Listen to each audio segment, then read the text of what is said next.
അവർക്ക് ഇങ്ങനെ എത്താനും പരിപാടികളൊക്കെ അവതരിപ്പിക്കാനും ഒക്കെ കഴിയുന്ന, അവരുടെ സന്തോഷമൊക്കെ പ്രകടിപ്പിക്കാൻ കഴിയുന്നത് എത്ര അകലെ നിന്നിട്ടാണ്?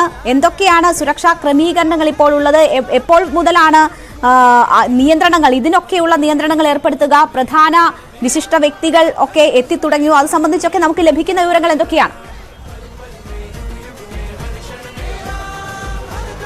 അതെ, പിന്നെ രേണുക, ഇവിടുന്ന് ഏതാണ്ട് 500 മീറ്റർ കൂടി നടന്നാൽ ക്ഷേത്രത്തിലെത്താം. 500 മീറ്റർ അകലെ വെച്ചാണ് ഇപ്പോൾ വളരെ കൃത്യമായി തന്നെ ഇവിടെ ബാരിക്കേഡുകൾ കെട്ടി, നമുക്ക് പോലീസ് ഉദ്യോഗസ്ഥരെയൊക്കെ ദൃശ്യങ്ങൾ കാണാം, ബാരിക്കേഡുകൾ കെട്ടി നിയന്ത്രിച്ചിരിക്കുന്നത്. ഇതിനപ്പുറത്തേക്ക് പോലീസ് ഉദ്യോഗസ്ഥർക്കും നിർമ്മാണ തൊഴിലാളികൾക്കും ഈ അമ്പലത്തിലെ തന്ത്രിമാർക്കടക്കം അല്ലെങ്കിൽ പൂജാരികൾക്കടക്കം മാത്രമാണ് പ്രവേശനം. അവർക്ക് പ്രത്യേക VVIP പാസുകൾ നൽകിയാണ് നിയന്ത്രണം.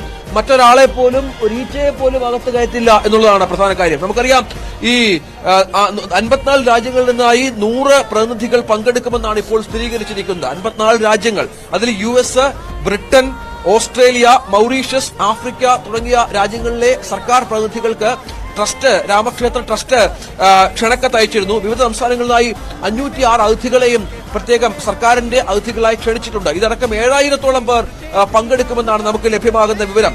ഇതിലെ ഏറ്റവും പ്രമുഖനായ വ്യക്തി ദക്ഷിണ കൊറിയയിൽ നിന്നുള്ള കിം ചിൽ സു എന്ന ഒരു രാജവംശത്തിൽപ്പെട്ട ഒരാളാണ്. അദ്ദേഹം അവിടെ അയോധ്യയിലെ രാജകുമാരിയായിരുന്നു. സൂര്യരത്ന എന്നറിയപ്പെടുന്ന ഹിയോ രാജ്ഞി കൊറിയയിലേക്ക് പോവുകയും അവിടെ കാരക്ക് വംശം സ്ഥാപിക്കുകയുമായിരുന്നു. ആ രാജവംശത്തിൽപ്പെട്ട ഒരാളാണ് ഈ പ്രധാനിയായ കക്ഷി. പിന്നീട് മറ്റൊന്ന്, റിലയൻസ് ഇൻഡസ്ട്രീസ് മേധാവി മുകേഷ് അംബാനിയെ പ്രതീക്ഷിക്കുന്നുണ്ട്. കുടുംബവുമെത്തും.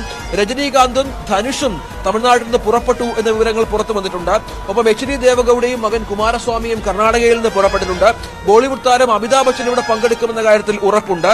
ഒപ്പം അജയ് ദേവഗണയും അക്ഷയ് കുമാറിനെയും അല്ലു അർജുനെയും അനുപം ഖേറിനെയും ചിരഞ്ജീവിയെയും പ്രതീക്ഷിക്കുന്നുണ്ട്. മോഹൻലാൽ എത്തുമോ എന്ന കാര്യത്തിൽ വ്യക്തതയില്ല. മോഹൻലാൽ എത്തില്ല എന്നാണ് ഏതാണ്ട് 99% മനസ്സിലാകുന്നത്. അദ്ദേഹത്തിന്റെ മനസാക്ഷി സൂക്ഷിപ്പുകാരൻ കൂടിയായ മേജർ രവി ഇക്കാര്യം നമ്മളോട് വ്യക്തമാക്കിയിരുന്നു. ഒപ്പം സംഗീതജ്ഞൻ അംജദ് അലി, ഗാനരചയിതാവും കവിയുമായ മനോജ് മുൻതാഷിർ, സഞ്ജയ് ബൻസാലി സംവിധായകനടക്കം ഇങ്ങോട്ടേക്കുണ്ട്. ആദിത്യ ബിർള ഗ്രൂപ്പിന്റെ ചെയർമാൻ കുമാർ മംഗലം ബിർള വരുന്നുണ്ട്. ഒപ്പം TCSന്റെ CEO കൃതിവാസൻ ഉണ്ട്, പ്രമുഖ വ്യവസായിയായി.